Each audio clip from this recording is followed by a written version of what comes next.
Did Spartans really throw babies off cliffs? You know the scene. The storm is raging, the elder holds up a newborn, inspects it for weakness, and then tosses it into the abyss. It is the single most famous thing about Sparta. It proves they were ruthless. It proves they were obsessed with genetic perfection. But here is the problem.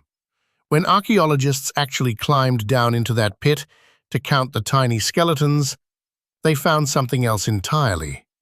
Something that proves we have been lied to for 2,000 years. Let's look at where this story actually comes from, because it's not from a Spartan. The Spartans didn't write books, they were too busy fighting. This story comes from a guy named Plutarch. And here's the kicker, Plutarch was writing about 700 years after the golden age of Sparta. That is like me writing a history book about the Crusades based on rumors I heard at a bar. Plutarch described a place called the Apothetae, or the place of rejection. He said it was a chasm at the foot of Mount Taygetus. The idea was simple. The state owned the child, not the parents. If the Council of Elders decided the baby was ill-born or misshapen, they ordered it thrown into this pit. It sounds plausible, right? It fits everything we think we know about their military society. But science doesn't care about stories, it cares about bones. For decades, historians just took Plutarch's word for it. Nobody bothered to check the pit because, well, it's a deep, dangerous hole in a mountain. But recently, a team from the University of Athens, led by anthropologist Theodoros Pitzios, finally decided to see what was down there. They were expecting a mass grave of infants. They were ready to find thousands of tiny, fragile bones accumulated over centuries of eugenics. They spent 5 years excavating the bottom of that gorge. And do you know how many baby bones they found? 0. Not one.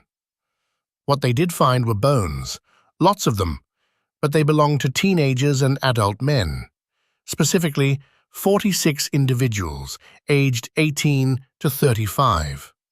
These weren't rejected infants, these were prisoners of war, traitors, and criminals. The Apothetae wasn't a nursery disposal unit, it was an execution site for grown men who had crossed the Spartan state. So, the cliff is a lie.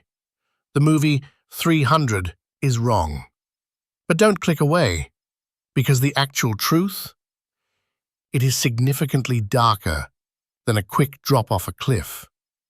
See, the Spartans didn't need a special pit to get rid of unwanted children. They did something that was actually common all over ancient Greece, something that even the civilized Athenians did. It's called exposure. If a Spartan father, not the state, but the father, decided a child wasn't strong enough, or maybe they just couldn't afford another mouth to feed, they wouldn't violently murder it. That would bring blood guilt, or a curse, upon the family. Instead, they would take the baby, put it in a clay pot or a basket, and leave it. They would leave it on a hillside, or near a temple, or just by the side of the road. The logic was twisted but convenient. I didn't kill this child, nature did. Or, maybe the gods will save it. This is actually worse when you think about it. A fall from a cliff is over in seconds. Exposure takes days. It means dying of cold, hunger, or being eaten by wild animals. And sometimes, the fate was even stranger. Slave traders would patrol these spots looking for abandoned babies. They would pick them up, not out of kindness, but to raise them as slaves. A freeborn Spartan child could end up living their entire life as a slave in another city, never knowing who they were. So why did Plutarch lie? Why did he invent the cliff story? It's what historians call the Spartan Mirage. By the time Plutarch was writing, Sparta was basically a tourist trap for Romans. The Romans loved the idea of this hardcore, super macho warrior society. They wanted the legends to be brutal. The idea of tossing babies into a pit sounded cool and tough to a Roman audience. It turned Sparta from a real place with real people into a mythical land of monsters and warriors. The reality is that Spartans were practical. They needed soldiers. Killing a potential future soldier just because they looked a bit small as a newborn would have been stupid.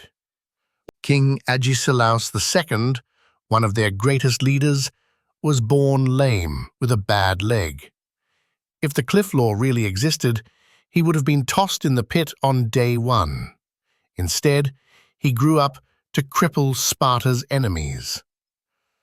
We love the cliff story because it makes them seem alien, like they weren't human.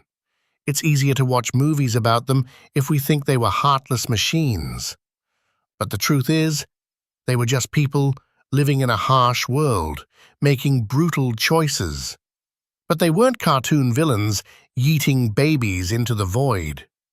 So, knowing that the cliff is a myth, but the slow, cold reality of exposure was the truth, I have to ask you a question.